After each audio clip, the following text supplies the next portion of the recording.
Hello बच्चों, good morning. बच्चों, आज मैं आप लोग को सामाजिक विज्ञान का पाठ 15 पढ़ाने वाली हूँ। पाठ का नाम है जल परिवाह, दूसरा अपवाह के नाम से भी बोलते हैं। जल परिवाह होता क्या है, इसके बारे में हम लोग पढ़ेंगे और जानेंगे। चलिए पढ़ते हैं। किसी भी क्षेत्र की नदी प्रणाली का अध्ययन करने के लिए जल परिवाह शब्द का प्रयोग किया जाता है।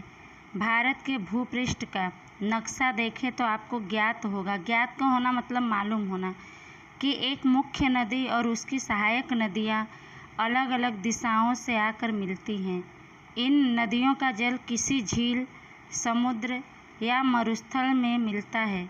इस तरह एक नदी तंत्र द्वारा उसका प्रवाह जिस क्षेत्र में से बहता है उसे नदी बेसिन कहते हैं। जब कोई पर्वत या उच्च प्रदेश नदियों के जल परिवहन को एक दूसरे से अलग करते हैं तब उसे जल विभाजक कहते हैं। जल परिवहन का मतलब होता है एक स्थान से दूसरे स्थान तक ले जाने का साधन। तो इसमें बता रहे हैं कि किसी भी क्षेत्र की नदी प्रणाली का अध्ययन करने के लिए जल परिवाह शब्द का प्रयोग किया जाता है। कह रहे हैं कि किसी भी क्षेत्र की नदी प्रणाली का अध्ययन करने के लिए उसका नक्शा आप लोग देखे हो तो आपको मालूम होगा कि एक मुख्य नदी और उसकी सहायक नदियाँ, यानी उससे जुड़ी हुई जो सहायक नदियाँ हैं अलग अलग दिशाओं से आकर मिलती हैं। इन नदियों का जल किसी झील, समुद्र या मरुस्थल में मिलता है। इस तरह एक नदी तंत्र द्वारा उसका प्रवाह यानी धारा जिस क्षेत्र में से बहता है उसे नदी बेसिन कहते हैं। जब कोई पर्वत या उच्च प्रदेश नदियों के जल परिवहन को एक दूसरे से अलग करते हैं तब उसे जल विभाजक कहते हैं। यहाँ पे आप लोग चित्र में देख रहे होंगे प्रवाह अ और ब। यहाँ पे जल विभाजक यानी चित्रों में दिखाया गया। जल विभाजक का मतलब होता है कि दो भागों में बंटना। विभाजक का मतलब ही होता है विभाजित होना, बट जाना। तो यहाँ पे चित्रों में आप लोग देख रहे होंगे कि दो भागों में ये बट गया है। आगे हम लोग पढ़ते हैं। इतना जानिए, विश्व में सबसे विशाल नदी बेसिन अमेजन नदी का है। भारत में सबसे विशाल नदी बेसिन गंगा नदी का है। कह रहे पूरे विश्व में सबसे विशाल नदी बेसिन अमेजन नदी का है, यानी सबसे ज़्यादा क्षेत्र उसी का फैला हुआ है, बहता है। भारत में सबसे विशाल नदी बेसिन गंगा नदी का है। आगे हम लोग पढ़ते हैं भारत का जल परिवाह। भारत के जल परिवाह की रचना यानी निर्माण भौगोलिक आधार पर की जाती है। भौगोलिक का मतलब होता है भूगोल संबंधी। उसी आधार पर भारत की नदियों को दो विभागों में बांटा गया है। पहला हिमालय की नदियाँ, दूसरा प्रायद्वीपीय नदियाँ। कह रहे हैं भारत का जो जल परिवाह है उसकी निर्माण, उसकी रचना भौगोलिक यानी भूगोल संबंधी, भूगोल के आधार पर किया गया है। उसी आधार पर भारत के नदियों को दो भागों में बांटा गया है। पहला हिमालय की नदियाँ और दूसरा प्रायद्वीप नदियाँ। आगे हम लोग पढ़ते हैं। प्राकृतिक रचना की विशेषता के कारण भारत की नदियों के दो भागों में विभाजित किया गया है।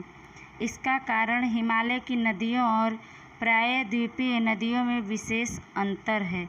हिमालय की नदियों में 12 महीने जल प्रवाह रहता है।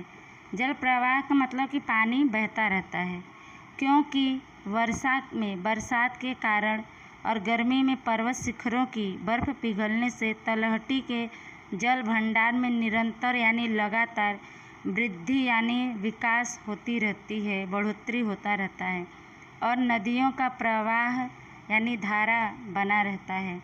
हिमालय की मुख्य दो नदियाँ सिंधु और ब्रह्मपुत्र इस पर्वतमाला के उत्तरी भाग से निकलती हैं।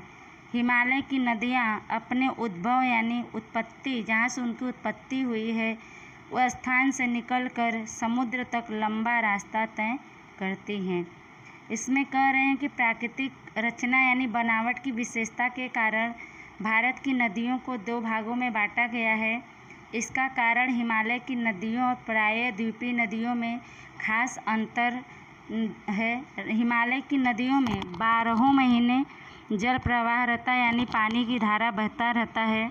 क्यों कारण बता रहे हैं कि वर्षा में बरसात के कारण और गर्मी में पर्वत शिखरों की बर्फ पिघलने से तलहटी के जो जल भंडार हैं उसमें लगातार वृद्धि होती रहती है, बढ़ता रहता है और नदियों का प्रवाह बना रहता है। हिमालय की मुख्य 2 नदियाँ सिंधु और ब्रह्मपुत्र इस पर्वतमाला के उत्तरी भाग से निकलती हैं। हिमालय की नदियाँ अपने उद्भव स्थान यानी जहाँ से उनकी उत्पत्ति हुई है वहाँ से निकलकर समुद्र तक बहुत लंबी दूरी तय करती हैं।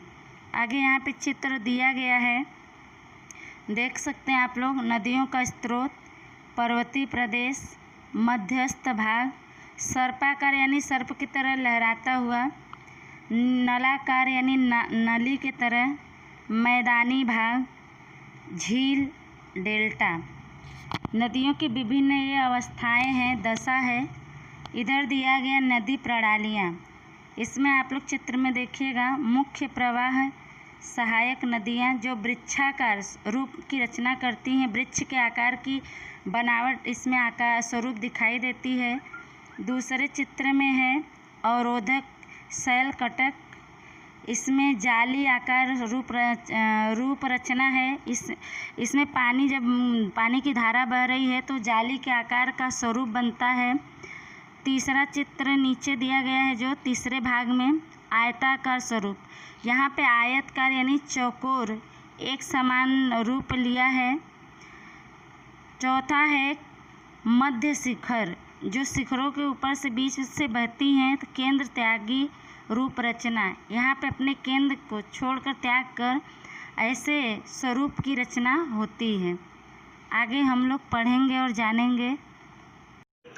नदी परिवाह की 3 अवस्थाएं। अवस्थाएं का मतलब होता है भाग। नदी परिवाह की 3 भाग हैं। पहला है पर्वतीय प्रदेश, दूसरा है मध्य भाग, मध्य का मतलब होता है बीच का, तीसरा है मैदानी भाग। इसके बारे में हम आगे पढ़ते हैं। नदी जब पर्वतीय क्षेत्र से निकलती है तब वहाँ तीव्र यानी बहुत तेज घर्षण यानी रगड़ करती है और वहाँ से अपने साथ अधिक तद्र में बालू और कांप बहा कर लाती है। मध्य तथा मैदानी भाग में नदियों का प्रवाह मंद पड़ जाता है। यहाँ उनका अपवहन सर्पाकार, अपवहन का मतलब होता है भटकाव। सर्पाकार यानी सर्प के आकार का, विसर्पी जैसे सांप लहरा कर चलता है उस तरह के, उस आकार में दृष्टि गोचर होता है यानी दिखाई देता है। नदियों में विसर्पण के कारण तथा बाढ़ के प्रभाव यानी असर से मैदानों में घोड़े की नाल जैसे आकार वाले सरोवर यानी तालाब बनते हैं। मुख्य प्रदेश से आगे नदी अनेक शाखाओं में विभाजित हो जाती है यानी बढ़ जाती है भागों में, और लंबे अंतराल यानी लंबे समय तक के अंतर के पश्चात यह विभाजित भाग त्रिभुजाकार के रूप में अत्यंत उपजाऊ प्रदेश में रूपांतरित यानी परिवर्तन हो जाता है, जिसे डेल्टा कहते हैं। यहाँ पे कह रहे हैं जब नदी पर्वतीय क्षेत्र से यानी पर्वत के क्षेत्र से निकलती है तब वहाँ पे बहुत तेज गति से रगड़ करती है और वहाँ से अपने साथ अधिक अष्टद्र में बालू और कांप बहा कर ले जाती है। मध्य तथा मैदानी भाग में नदियों का धारा मंद पड़ जाता है यानी धीरा पड़ जाता है। यहाँ उनका अपवहन यानी भटकाव सर्पाकार यानी सर्प के जैसे चलने वाले आकार में दिखाई देता है। नदियों के विसर्पण के कारण बाढ़ के असर से मैदानों में घोड़े की नाल जैसे आकार वाले सरोवर बनते हैं। जो मुख्य प्रदेश से आगे नदी होती हैं वो अनेक शाखाओं यानी विभागों में विभाजित हो जाती हैं, बढ़ जाती हैं, और लंबे अंतर के पश्चात यह विभाजित यानी बटे हुए भाग त्रिभुजाकार यानी 3 भुजा के आकार के रूप में बहुत ही अत्यंत यानी बहुत ही उपजाऊ प्रदेश में परिवर्तित हो जाता है, जिसे डेल्टा कहते हैं। आगे हम लोग पढ़ेंगे। प्रायद्वीपीय नदियाँ मौसमी होती हैं, कारण कि उनका जल भंडार मात्र वर्षा पर आधारित होता है। शुष्क यानी सूखे ऋतु दौरान उनका प्रवाह यानी धारा घट जाता है अथवा मंद हो जाता है। हिमालय की नदियों की तुलना में इन नदियों की लंबाई भी कम है। ये नदियाँ छिछली हैं। छिछली का मतलब होता है कम गहरा। भारत की प्राकृतिक रचना तथा पर्वतों की ढलान के कारण अधिकांश प्रायद्वीपीय नदियाँ पश्चिम घाट से निकलकर पूर्व की तरफ बहती हैं और अंत में बंगाल की खाड़ी में मिलती हैं। प्रायद्वीपीय नदियों के लिए पश्चिमी घाट मुख्य जल विभाजक है। यहाँ कह रहे हैं कि जो प्रायद्वीपीय नदियाँ हैं वो मौसमी होती हैं, यानी मौसम के अनुसार बनती हैं। उनमें पानी आता है, बढ़ता है, घटता है, कारण कि उनका जल भंडार खाली वर्षा पर आधारित होता है। सूखे मौसम के दौरान उनका जो प्रवाह होता है वो घट जाता है या तो धीमा पड़ जाता है। हिमालय की नदियों के बराबरी में इन नदियों की लंबाई भी कम होती है। ये नदियाँ कम गहरी होती हैं। भारत की प्राकृतिक रचना यानी बनावट तथा पर्वतों की ढलान के कारण अधिकांश प्रायद्वीपीय नदियाँ पश्चिमी घाट से निकलकर पूर्व की तरफ बहती हैं और अंत में बंगाल की खाड़ी में मिलती हैं। प्रायद्वीपीय नदियों के लिए पश्चिमी घाट मुख्य जल विभाजक है, यानी वहाँ पे जल बट जाता है। आगे हम लोग पढ़ते हैं, इतना जानिए। इसमें पढ़ते हैं क्या जानकारी दिया गया है। जल परिवाह प्रणाली। मुख्य नदी और उसकी शाखाओं की प्रणाली निम्न अनुसार है।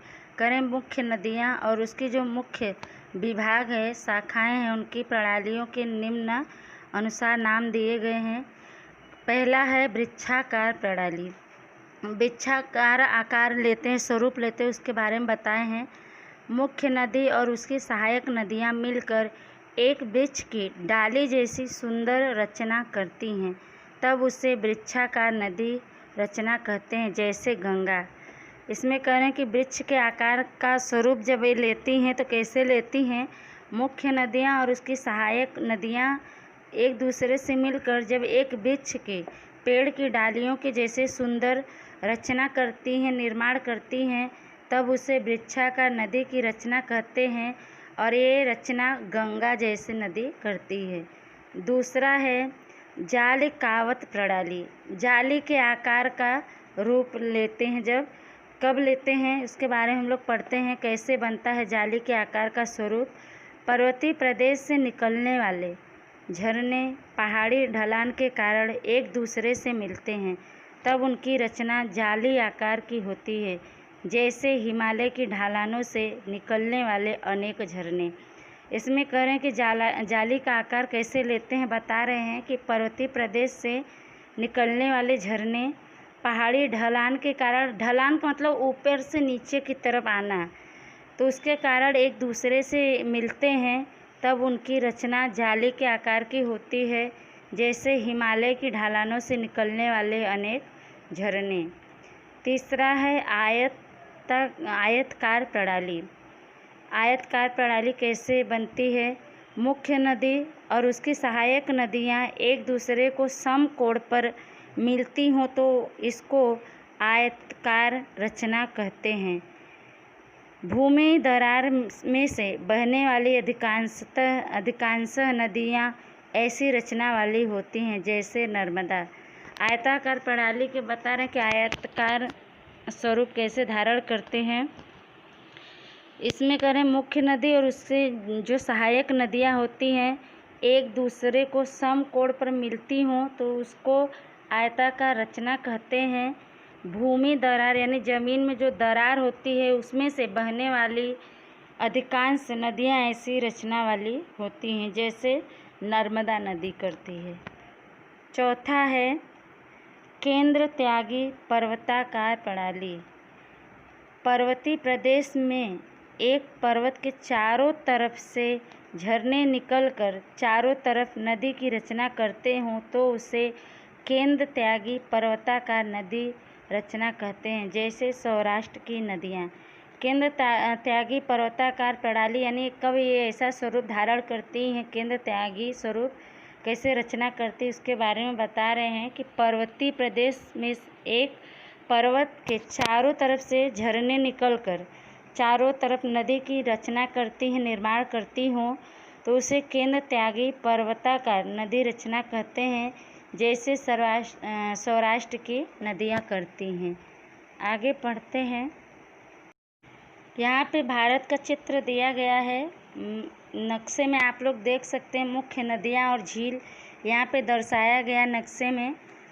सिंधु नदी, वूलर झील, ब्यास नदी, सतलज नदी, रावी नदी, चिनाब नदी, झेलम नदी, सांभर झील, गंगा नदी, यमुना नदी, चंबल नदी, बेतवा नदी, नर्मदा नदी, तापी नदी, गोदावरी नदी, पेनगंगा नदी, कोलेरू झील, तुंगभद्रा नदी, कावेरी नदी, वेम्बनाड झील, महानदी, कोसी नदी, गंडक नदी, गंगा नदी, घाघरा नदी। तो यहाँ पे झील और नदियों के नाम दिए गए हैं, आप लोग देख लीजिएगा।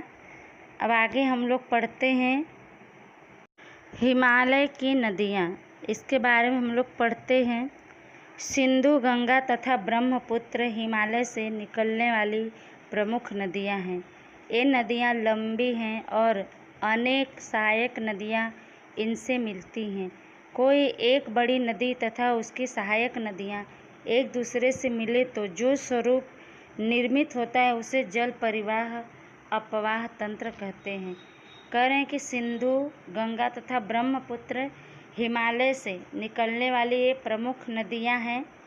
ये नदियाँ लंबी और अनेक सहायक नदियाँ इनसे मिलती हैं। कोई एक बड़ी नदी तथा उसकी सहायक नदियाँ जब एक दूसरे से मिले तो जो स्वरूप, जो आकार निर्मित होता है, रचना होता है, उसे जल परिवाह अपवाह तंत्र कहते हैं। सिंधु नदी तंत्र, इसके बारे में हम लोग पढ़ते हैं। सिंधु नदी का उद्गम यानी उत्पत्ति स्थान मानसरोवर के पास तिब्बत में है। आरंभ यानी शुरुआत में वह पश्चिम में और फिर उत्तर पश्चिम की तरफ बहती है। इस तरह वह जम्मू कश्मीर के लद्दाख जिले में प्रवेश करती है। इस क्षेत्र में अनेक दुर्गम यानी कठिन खोहों यानी गड्ढों का निर्माण करती है। यहाँ उससे जास्कर, नुब्रा, योक तथा हुंजा जैसी नदियाँ मिलती हैं। सिंधु नदी बाल्टिस्तान तथा गिलगिट क्षेत्र में बहती हुई अटक के पास पर्वतीय क्षेत्र में से बाहर निकलती हैं। सतलज, ब्यास, रावी, चिनाब और झेलम उससे मिलने वाली सहायक नदियां हैं। ये पांचों नदियां पाकिस्तान के मिठानकोट के पास सिंधु नदी में गिरती हैं। इन सभी नदियों का संयुक्त प्रवाह यानी संयुक्त का मतलब होता है एक साथ बहने की जो प्रवाह है, धारा दक्षिण की तरफ बहकर अंत में पाकिस्तान में होकर अरब सागर से मिलता है। यह नदी मैदानी प्रदेश में मंद यानी धीमी गति से बहती है। इस नदी बेसिन का लगभग 1/3 भाग भारत के पर्वतीय क्षेत्र जम्मू कश्मीर में स्थित है। सिंधु नदी के बारे में बता रहे हैं कि सिंधु नदी का उद्गम स्थान यानी इसकी उत्पत्ति मानसरोवर के पास तिब्बत से हुई है। तिब्बत में ये शुरुआत में पश्चिम में और फिर उत्तर पश्चिम की तरफ बहती हैं। इस तरह वह जम्मू कश्मीर के लद्दाख ज़िले में दाखिल होती हैं। इस क्षेत्र में उसने कठिन, दुर्गम का मतलब होता है कठिन, गड्ढों का निर्माण किया है। यहाँ उससे जास्कर, नुब्रा, श्योक तथा हुंजा जैसी नदियाँ मिलती हैं सिंधु नदी से। सिंधु नदी बाल्टिस्तान तथा गिलगिट क्षेत्र में बहती हुई अटक के पास पर्वतीय क्षेत्र यानी पर्वतों के क्षेत्र में से बाहर निकल जाती है। सतलज, ब्यास, रावी, चिनाब और झेलम उससे मिलने वाली सहायक नदियां हैं सिंधु नदी से। ये 5 नदियां पाकिस्तान के मिठानकोट के पास सिंधु नदी में गिरती हैं। इन सभी नदियों का एक साथ प्रवाह धारा जो है दक्षिण की तरफ बहकर अंत में पाकिस्तान से होकर अरब सागर में मिल जाती है। यह नदी मैदानी प्रदेश में धीमे रफ्तार से बहती है। इस नदी बेसिन का लगभग 1/3 भाग भारत के पर्वतीय क्षेत्र जम्मू कश्मीर में स्थित है। आगे हम लोग पढ़ते हैं। इतना जानिए। सिंधु नदी की लंबाई 2900 किमी यानी किलोमीटर है। सिंधु नदी के पानी के बंटवारे के लिए, बंटवारे का मतलब होता है विभाजन के लिए, 1960 में भारत पाकिस्तान के साथ समझौता हुआ है। समझौते के अनुसार सिंधु के जल भंडार में से, यानी जो पानी का भंडार है उसमें से भारत मात्र 20% जल का उपयोग कर सकता है। सतलज, रावी और ब्यास के जल के उपयोग से पंजाब, हरियाणा और राजस्थान के दक्षिण पश्चिम क्षेत्रों में सिंचाई संभव हो सकी है। कह रहे हैं कि सिंधु नदी की लंबाई जो है 2900 किलोमीटर है। सिंधु नदी के पानी के बंटवारे के लिए 1960 में भारत पाकिस्तान के बीच में समझौता हुआ था। समझौते के अनुसार सिंधु नदी का जो पानी है उसमें से भारत मात्र 20% जल का ही प्रयोग कर सकता है। सतलज, रावी और ब्यास नदी के जल के उपयोग से पंजाब, हरियाणा और राजस्थान जैसे प्रदेश के दक्षिण पश्चिम क्षेत्रों में सिंचाई संभव हो सकी है। आगे पढ़ते हैं। गंगा नदी तंत्र। गंगा नदी के बारे में पढ़ेंगे। हिमालय के गंगोत्री से निकलने वाली भागीरथी और अलकनंदा देवप्रयाग जो उत्तराखंड में है, एक दूसरे से मिलती हैं। पर्वतीय प्रदेश से निकलकर गंगा हरिद्वार के पास मैदान में प्रवेश करती हैं। हिमालय से निकलने वाली अनेक नदियाँ गंगा से मिलती हैं, जिसमें यमुना, घाघरा, गंडक तथा कोसी मुख्य नदियाँ हैं। यमुना हिमालय के यमुनोत्री, इसे यमुनोत्री भी कहते हैं, में से निकलती है। यह नदी गंगा की दाहिनी तरफ से बहकर इलाहाबाद के पास गंगा में गिरती हैं। घाघरा, गंडक तथा कोसी का उद्गम यानी उत्पत्ति स्थल यानी स्थान नेपाल में है, जिसके कारण हर वर्ष उत्तर के मैदानी प्रदेशों में बाढ़ आती है। कुछ क्षेत्रों में जान माल को भारी क्षति यानी नुकसान पहुंचती है। फिर भी इन नदियों द्वारा निर्मित उपजाऊ कांप के मैदानों से भारत ने कृषि के क्षेत्र में समृद्धि प्राप्त की है। कह रहे हैं कि हिमालय के गंगोत्री से निकलने वाली भागीरथी और अलकनंदा देवप्रयाग जो उत्तराखंड में है, ये दोनों नदियाँ एक दूसरे से मिलती हैं। पर्वतीय प्रदेश से निकलकर गंगा हरिद्वार के पास मैदान में प्रवेश करती हैं। हिमालय से निकलने वाले अनेक नदियाँ गंगा में मिल जाती हैं, जिनमें यमुना, घाघरा, गंडक तथा कोसी ये 4 मुख्य नदियाँ हैं। यमुना हिमालय के यमुनोत्री में से निकलती हैं। यह नदी गंगा की दाहिनी तरफ से बढ़कर इलाहाबाद के पास गंगा में गिरती हैं। घाघरा, गंडक तथा कोसी का उत्पत्ति स्थान नेपाल में है। नेपाल से इनकी उत्पत्ति हुई है, जिसके कारण हर साल उत्तर के मैदानी प्रदेशों में बाढ़ आती है। कुछ क्षेत्रों में जान माल यानी लोगों की जान भी जाती है और बहुत बड़ा नुकसान भी होता है सामान चीज़ का, वस्तुओं का। फिर भी इन नदियों द्वारा निर्मित उपजाऊ कांप के मैदान से भारत ने कृषि के क्षेत्र में समृद्धि प्राप्त की है। आगे पढ़ते हैं। प्रायद्वीपीय पठारी प्रदेश से निकलने वाली चंबल, बेतवा, यमुना नदी में तथा सोन गंगा नदी में मिलती हैं। ये नदियाँ अर्ध शुष्क मतलब आधा सूखा आधा गीला क्षेत्र से निकलती हैं तथा इनकी लंबाई भी कम है। इनका जल भंडार भी मर्यादित है यानी सीमित है। कह रहे हैं इसमें कि प्रायद्वीपीय पठारी प्रदेश से निकलने वाली चंबल, बेतवा, यमुना नदी में तथा सोन गंगा नदी में मिलती हैं। ये नदियाँ अर्ध शुष्क क्षेत्र से निकलती, जहाँ पे सूखा न ज़्यादा सूखा है न ज़्यादा नमी है तथा इनकी लंबाई भी कम है। इनका जल भंडार भी सीमित है। आगे उत्तर तथा दक्षिण में से मिलने वाली नदियों का संयुक्त प्रवाह आगे जाकर दो भागों में बंट जाता है। पहला भाग बांग्लादेश में प्रवेश करता है, वहाँ वह पद्मा के नाम से पहचाना जाता है। दूसरा भाग पश्चिम बंगाल में भागीरथी हुगली नाम से जाना जाता है। अंत में ये दोनों प्रवाह बंगाल की खाड़ी में गिरते हैं।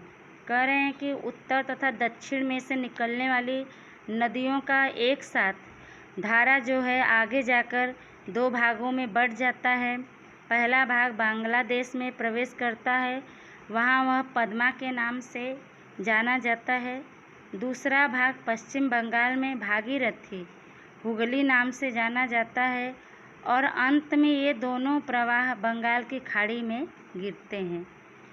गंगा का प्रवाह बांग्लादेश में पद्मा कहलाता है। यहाँ वह ब्रह्मपुत्र नदी के साथ मिल जाता है। इन दोनों के संयुक्त प्रवाह को मेघना कहते हैं। गंगा और ब्रह्मपुत्र नदियों का डेल्टा प्रदेश सबसे अधिक उपजाऊ प्रदेश है, उसे सुंदरवन कहा जाता है। इसमें बता रहे हैं कि गंगा का जो प्रवाह है, धारा है, बांग्लादेश में पद्मा के नाम से जाना जाता है। पद्मा कहलाते हैं, उस नाम से लोग बोलते हैं उन्हें।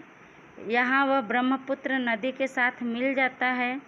इन दोनों के एक साथ बहने के धारा को मेघना कहते हैं। गंगा और ब्रह्मपुत्र नदियों का डेल्टा प्रदेश सबसे अधिक उपजाऊ प्रदेश है, उसे सुंदरवन भी कहा जाता है। आगे अब हम लोग पढ़ेंगे,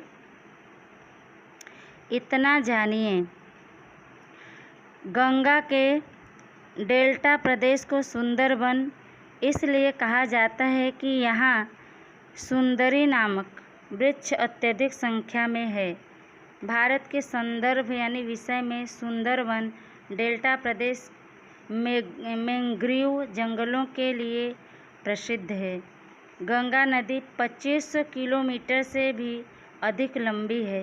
अम्बाला शहर गंगा और सिंधु नदी के बीच जल विभाजक का काम करता है। अम्बाला से सुंदरवन तक की लंबाई लगभग 1800 किलोमीटर है, परंतु यहाँ से हल्का सा ढाल है। अम्बाला समुद्र की सतह से 300 मीटर की ऊंचाई पर है और सुंदरवन समुद्री सतह के निकट है। इस गणना को ध्यान में रखकर सोचे तो प्रत्येक 6 किलोमीटर पर 1 मीटर ढलान कम होती है। इसलिए इस नदी में विसर्पण यानी सर्प के चलने के आकार की स्वरूप अधिक दिखाई देता है। इसमें कह रहे हैं कि गंगा के डेल्टा प्रदेश को सुंदरवन इसलिए कहा जाता है कि यहाँ पे सुंदरी नामक पेड़ अत्यधिक संख्या में, बहुत ज़्यादा संख्या में है। भारत के विषय में सुंदरवन डेल्टा प्रदेश मैंग्रोव जंगलों के लिए प्रसिद्ध है, विख्यात है। गंगा नदी 2500 किलोमीटर से अधिक लंबी है। अम्बाला शहर गंगा और सिंधु नदी के बीच जल विभाजक यानी जल के बंटवारे का काम करता है। अम्बाला से सुंदरवन तक की लंबाई लगभग 1800 किलोमीटर है, लेकिन यहाँ से हल्का सा ढलान है। अम्बाला समुद्र की सतह से 300 मीटर की ऊंचाई पर है और सुंदरवन समुद्री सतह के निकट है। इस गणना को ध्यान में रखकर कह रहे हैं कि सोचे तो प्रत्येक यानी हर 6 किलोमीटर पर 1 मीटर ढलान कम होती है, इसलिए इस नदी में विसर्पण अधिक दिखाई देता है। आगे अब हम लोग पढ़ते हैं ब्रह्मपुत्र नदी तंत्र।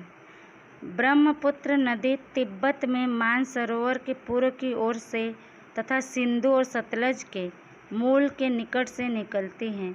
उसकी प्रवाह की लंबाई का अधिकांश भाग भारत के बाहर है। यह नदी हिमालय श्रेणी के समांतर यानी समान अंतर पर पूर्व में बहती है। नामचा बरवा शिखर के पास यू आकार में मुड़कर भारत के अरुणाचल प्रदेश में प्रवेश करती है।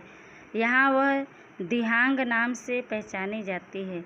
दिहांग, लुहित और केनुला आदि सहायक नदियाँ मिलकर असम में ब्रह्मपुत्र के नाम से पहचानी जाती हैं। ब्रह्मपुत्र नदी के बारे में बता रहे हैं कि ये नदी तिब्बत में मानसरोवर के पूर्व की ओर तथा सिंधु और सतलज के मूल के निकट से निकलती हैं। इसकी प्रवाह की लंबाई अधिकांश भाग भारत के बाहर है। यह नदी हिमालय श्रेणी के समानांतर में पूर्व में बहती है। नामचा बरवा शिखर के पास ये यू आकार में मुड़कर भारत के अरुणाचल प्रदेश में दाखिल होती है। यहाँ वह दिहांग के नाम से जानी जाती हैं।